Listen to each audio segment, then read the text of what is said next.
Hey, what's going on, everybody? Welcome back to the channel. Today, I'm getting the Phoenix all tuned up. Of course, everything on the Phoenix, the engine, the motor guide, all that stuff. We're getting ready for the last event on the Bassmaster Open schedule this year for 2023 down at the Harris chain. I'm definitely ready to close this season up on a high note. The last two tournaments, we had decent tournaments, got 2 checks, and we definitely want to do the same down in Florida. So just making sure everything that I possibly need for a Florida fishing trip is in the boat.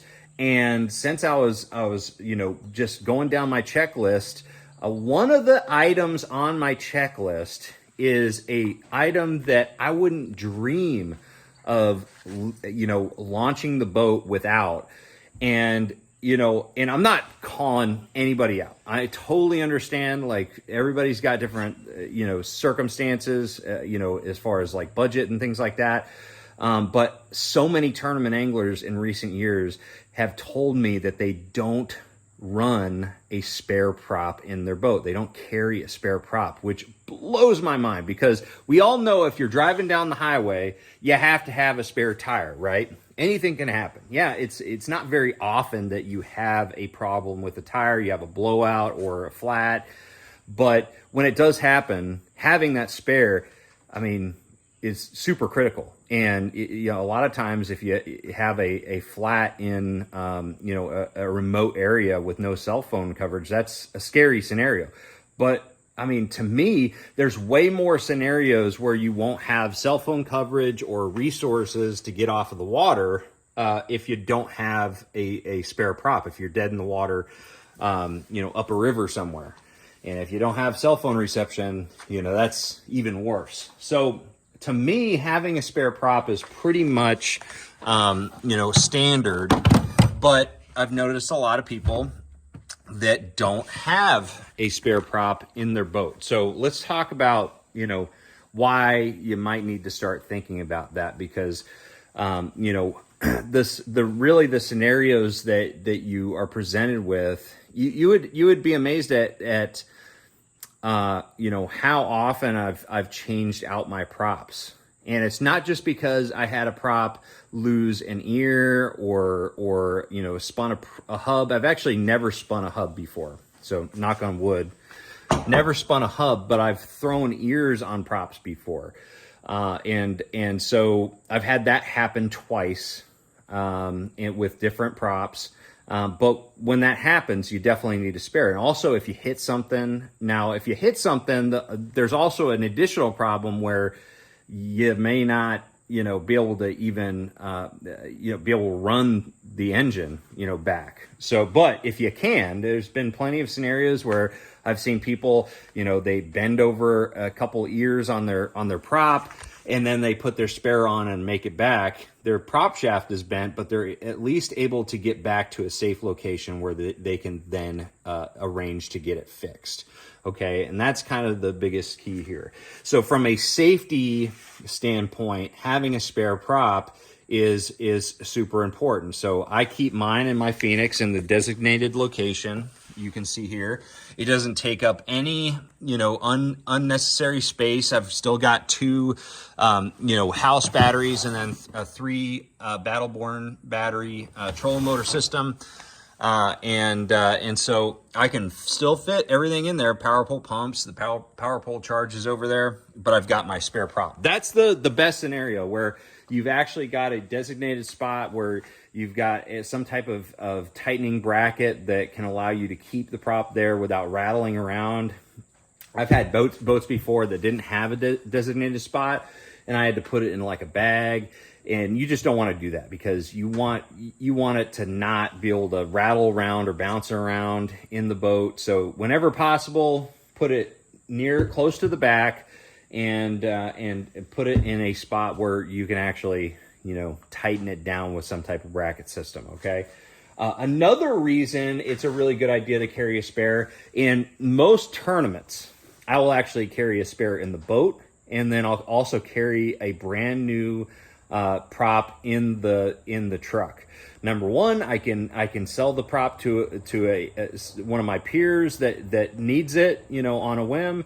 So I can go ahead and have it available for them. But also, if I end up, eating through a prop, something happens to a prop in practice, definitely during the tournament, I do not want to go out without a spare. So I'll bring that third one into the mix. So I actually bring 2 spares with me on the road at all times. And there's been some tournaments that I know guys are going to chew up their props. I'll bring, a couple more spares, just in case somebody needs to buy one from me. But another reason it's a really good idea to bring spares is that, if you've spent any time playing around with the different types of props, the pitches and all of that, and fine tune the performance of your boat, that every single prop is going to do different things better. Up to a certain point. And then there's some props that just aren't compatible with your engine, your hull, and they just don't do anything very well. But for instance, on the Phoenix here, we've got a 23 pitch 3-blade that generally comes with the engine with this boat. And that one is the overall best performer as far as top end speed, handling, and hole shot. But it's not quite as fast as the 24 pitch 3-blade. So I'll actually swap out for the 24 pitch 3-blade to make very, very long runs, because I know I can gain like another mile an hour, at least with this hole. And I'm running it on a Phoenix 921 Elite. And going even further, like if I'm going up north to fish a big body of water, or even down south, if I'm fishing something like Rayburn or Toledo Bend or one of those really big southern fisheries, wide open, known for, some pretty rough water at times, I'll bring a 4-blade like this one right here as my spare. Okay. And I'll put the 4-blade on there if there's an extraordinarily rough day. So like the 4-blade props are generally way better at carrying a heavy tournament load. They lift a heavier boat out of the water more. Their handling is spectacular in rough water. You can really, you can be on plane without porpoising at very, very slow speeds. You can speed up, you can slow down on a dime.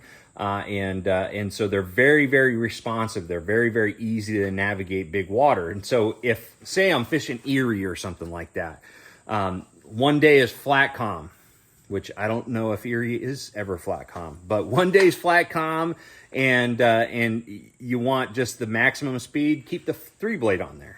Okay. But have the 4-blade as your spare. And then the next day, it's really, really rough. You're expecting 4 to 6 footers for your run. What I'll do is I'll swap over to the 4-blade for that following day. Okay.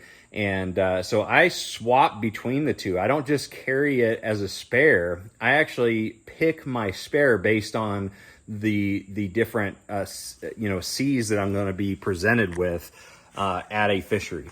So there's some tournaments where I'll bring the 24 pitch for a little bit extra speed, and then there's some that I would bring the 4-blade, for real rough water. So it's not just about having a spare prop in there for safety purposes and to make sure that you can get back to the ramp. It's also for fine tuning your equipment based on the conditions, which we all do with tackle. So why don't we do it with our engines? Because different props will give you so many different results. And so once you figure out the props that can do really good things in different conditions, it's a beautiful thing. You keep one in as a spare or to swap out under certain conditions, and then do the same thing with the other one. But anyways, guys, just wanted to share my thoughts on the spare prop. It's not a debate. It's very, very necessary in my eyes. If you can afford to do it, even if you have to go to a prop shop and buy a prop that has been reworked multiple times and is only a couple $100, get a spare prop. Put that in the boat, and man, you're just not going to regret it when you have that instance where you throw a blade or hit something and you need to get back home. All right, so thank you guys for watching. Let me know what you think about this topic in the comments below. Other than that, make sure you guys trust the process. Like, share, subscribe. I'll see you out on the water. Take care.